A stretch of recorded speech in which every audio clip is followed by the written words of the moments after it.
if you can, just kind of give us a history of where it all started, like as far as you know, in the beginning. Okay. Has it always been here? Has it always been in this location? Always been 1445 Fall Street. Grandma and Grandpa, they lived upstairs. We always lived upstairs, all of us. My grandma and grandpa opened it in 1923. Mm-hmm. And at that time... Had they been in a restaurant business before or anything like that? No, or? they were young. They were only in their 20s when they opened this place, so... Mm-hmm. No, this was the first adventure for them. Mm-hmm. It was my mom's mom and dad. They came from Poland. Yeah, they lived. They came over from Poland. Okay. All four of our grandparents. Do you know when that was? Came over from Poland. That they came from Poland? I think he was 5 years old when he came. And he was born in 1900, so 1905. Mm-hmm. So, you and your family lived here, basically above We the lived upstairs. restaurant? Yep. Yeah, So until we got married. It was your dad, who's Eddie, right? Yes. And what was your mom's name? Irene. Irene. So tell me a little bit. Did they work here when? Not when my grandparents owned it. My mom used to clean down here. Okay. Back then, there were actually no women allowed in here. Really? When my grandpa owned it, there was no women allowed. My aunts and my mom could come in and clean, Mm-hmm. but during business hours, there were no women allowed. Hmm. And then, Although Chutka over there, she opened up the bar at 8 a.m. She that's what I got that story. She used to come in. That's would be our aunt, Mhm. our great aunt, it was Chutka. and she would come in at 8 a.m. when the midnight shift got off and Mhm. and serve the guys their shots and beers. Mm-hmm. My mother did. She worked as a dietitian at Memorial Hospital, Okay. so she probably helped, I'm sure, but not. Yeah. Obviously, she was very young too at that point. Right. So it was a pretty successful place off at the beginning. I mean, do you know? I think a different kind of business than what we have now. Way It's- different, because there was bars on It every was- corner. It was all shift workers, Yeah. You had your clientele, you'd come in, cash your checks, and then you'd spend their money here. Back then it was a different lifestyle, Yeah. The men did all the work, the moms stayed home, raised the families. So after work, they'd go out and have their, shots and beers and Yeah. head home for dinner. Right. You know, Were they serving food and everything, just like? No, they serve food here. serve food. Yeah. Yeah, my grandma cooked. Mm-hmm. So when did your dad kind of get involved? Because I've been around long enough. He was here when Right. I first came in here the first He time. took, I stepped in. they took over in 1951. Okay. My grandma passed away in 1950, so that's when the And then my change mom began. and dad moved back into the building and lived upstairs and had us. Mhm.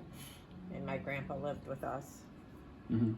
and that's when my mom took over the cooking duties, and my dad. Well, they bought the bar from my grandpa in 1951. So your dad was working in a factory Mm-hmm. before? Where did he work? I think he worked in Niagara Alkali. That's where most of my uncles worked. Yeah. And so now you guys come into the picture.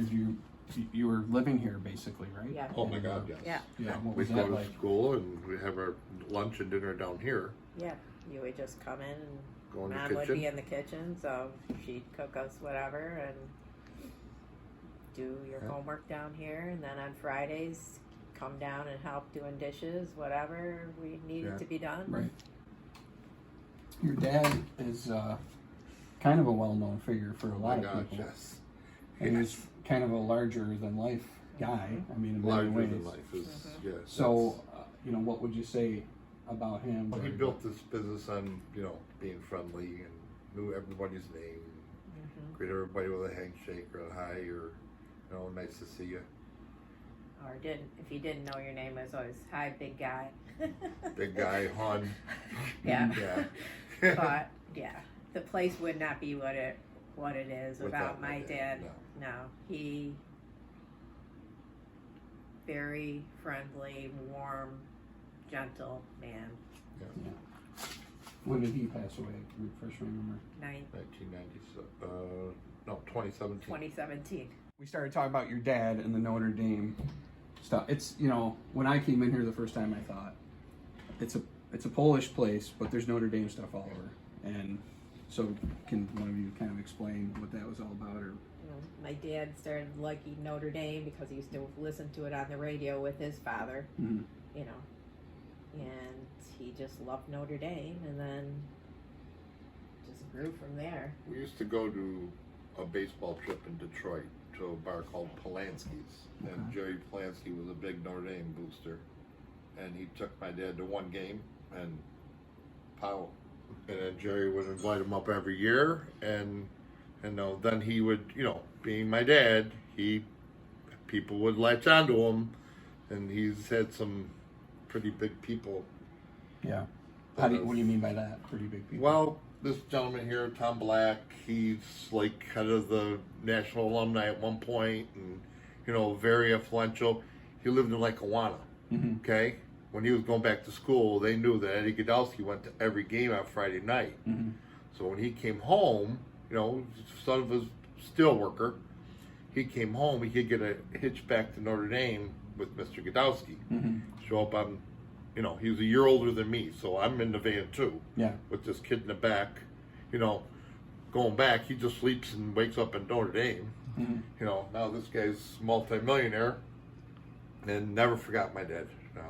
Took care of him all the time. Really? Yeah. What do you think that was about your dad that he? Because he was so friendly. He didn't care that he didn't know this kid from Boo. Mm-hmm. But he wanted. He would talk to everybody. He, Mm-hmm. no. I mean, even like the sculptures that are all over the campus. He met him, the Jerry McKenna, who did all the sculptures on the campus. Mm-hmm. I mean, he was in the bookstore, just shopping, and my father was in the bookstore, and of course, chatting away. And he heard his voice, and he said, "Sounds like a friendly guy. I got to find out who he is." Right. I mean, they've become friends. My dad's initials are on some of the sculptures that he's created at the campus, and even at the Sabres. Sabres. He did sculptures there too, and So how often would he go to the games? He went to every home game. Every home game, really. Yeah, he went to every home game. So what do you do? for- Drive? Or He would drive we after Friday night. We would close Really? up, and if we would leave at midnight, we had a blue van, and someone would sleep, someone would drive. He almost drove all the time, all the way. Yeah. Do you still go? I have season's tickets now. Really? My father never had season's tickets, Yeah. and I now have season's tickets. How about you? Did you ever go, or is that Oh not your yeah. thing? Oh, no, yeah. no, I go. Oh, I go. we've had family outings there with 20, 30 of us. Yeah. Yeah. Oh yeah, it's in the whole family. I mean, everybody loves to go. Nobody My goes daughter as ended much. up going to Notre Dame. Really? My daughter graduated from Notre Dame in 1999. What's her name? Sarah Davis. I mean, even I've gone to games.